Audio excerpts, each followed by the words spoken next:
எல்லா நலமும் எல்லா வளமும் பெற்று இன்புற்று வாழ வாழ்த்துக்களுடன் வணக்கம். இந்த பதிவில் 24/11/2024 ஞாயிற்றுக்கிழமை முதல் 30/11/2024 சனிக்கிழமை வரையிலான வாரம் ராசி பலன். துலாம் ராசிக்கு 2ஆம் இடத்துல இந்த விருச்சிகத்தில் சூரியன் புதன் இணைவு பெற்று குருவின் பார்வைப்படக்கூடிய அமைப்பில், அதே போல் இங்கே 2 கூடியவர் உங்களுடைய ராசிக்கு 10ஆம் இடத்துல நீச்ச அமைப்பு பெறாரு. செவ்வாய் பலமாக இல்லைனாலும் கூட இங்கே உங்களுடைய 2ஆம் இடத்துல லாபாதிபதி பாக்கியாதிபதி இணைவு பெற்று குரு பார்ப்பதனால லாப உயர்வு ஏற்படும். ஏதோ ஒரு வகையில் உங்களுக்கு வருமானம் வரக்கூடிய ஒரு அமைப்பு, மூத்தவர் வகையிலும் அனுகூலம் ஏற்படக்கூடிய அமைப்பு. கடந்த வாரம் நீச்ச அமைப்பில் இருந்த சூரியனால் உங்கள் ராசியிலே அமர்ந்துறாரு. அதனால் மூத்தவர் வகையில் சில குழப்பங்களும் இருந்தது. அந்த அமைப்புகள் விலகி இப்போது நன்மையில் ஏற்படும். படிக்கும் மாணவ மாணவியர்களுக்கும் சிறப்பான ஒரு வாரமாக இந்த வாரம் அமைகிறது. இங்கே புதன் பார்த்தீங்கன்னா உங்களுடைய 2ஆம் இடத்துல அமர்றதுனால, குருவின் பார்வைப்படுறதுனால, இங்கே சனியும் வக்ர நிவர்த்தி 5ஆம் இடத்துல அமர்றாரு. அதனால் படிக்கும் மாணவர்களுக்கு இது நாள் வரை இருந்த அமைப்புகள் மாறி, அதுவும் அவர் கேட்டை நட்சத்திரத்திலே புதன் அமர்றாரு. அதனால் படிக்கும் மாணவர்களுக்கு சிறப்பான ஒரு வாரமாக இந்த வாரம் அமைகிறது.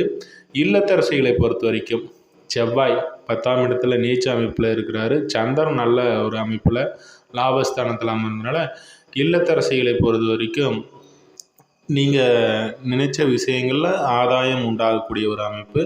அதே போல் கணவன் மனைவிக்கு இடையில் இருந்த கருத்து வேறுபாடுகள், அதே போல் தொழில் அமைப்புகளில் நண்பர்களுக்கு இருந்த கருத்து வேறுபாடுகள், அந்த அமைப்புகள்லாம் ஓரளவுக்கு இந்த வாரம் சிறப்பாக இருக்கும்.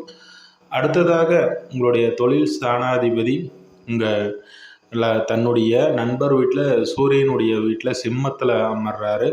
அடுத்த கன்னி உங்களுடைய ராசியில் அப்படின்ட்டு வரக்கூடிய அமைப்பில் தேய்பிறை நிலையில் வந்துடுவார். அதனால் தொழில் அமைப்புகள்லாம் இந்த வாரம் ஓரளவுக்கு நன்மை அளிக்கக்கூடியதாக இருக்கும். 24, 25 ஆகிய 2 நாட்களும் தொழில் அமைப்புகளில் ஒரு லாபம் உண்டு. அடுத்ததாக அவர் விரைய பாவத்திற்கு வந்துடுவார். தொழில் அமைப்புகள்லாம் கொஞ்சம் கவனமாக இருங்க. இந்த 26, 27 தேதிகளில் அடுத்ததாக சந்திரன் உங்களுடைய ராசியிலே வந்து அமர்வார். தொழில் அமைப்புகளில் சில விஷயங்களில் நன்மைகள் ஏற்படும். ஏன்னா இங்கே சுக்கிரன் வலுப்பெற்று 8ஆம் வெளிதூரத்தில் தொழில் செய்பவர்களுக்கு அனுகூலமான ஒரு அமைப்புலாம் உண்டாகக்கூடிய ஒரு அமைப்பு.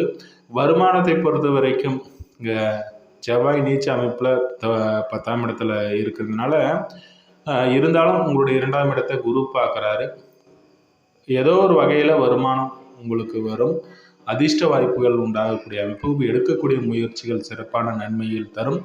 வெளிநாடு வெளிமாநிலங்களில் வசிப்பவர்களுக்கு நல்ல ஒரு மேன்மையான ஒரு அமைப்பு உண்டாகும். வேலை செய்பவர்களுக்கு பொறுத்த வரைக்கும் இங்கே குரு பரிவர்த்தனை அமைப்பு பெறதுனால உங்களுடைய வெளிதூரத்தில் வேலை செய்பவர்களுக்கு நல்ல ஒரு அமைப்பு. வேலை செய்ய இடங்களிலும் நல்ல மதிப்பு உண்டாகக்கூடிய அமைப்பு துலா ராசிக்காரர்களுக்கு இந்த வாரம் ஏற்படுவது. அடுத்ததாக விருச்சிகம் ராசியில் சந்திப்போம் நண்பர்களே. நன்றி, வாழ்த்துக்கள்.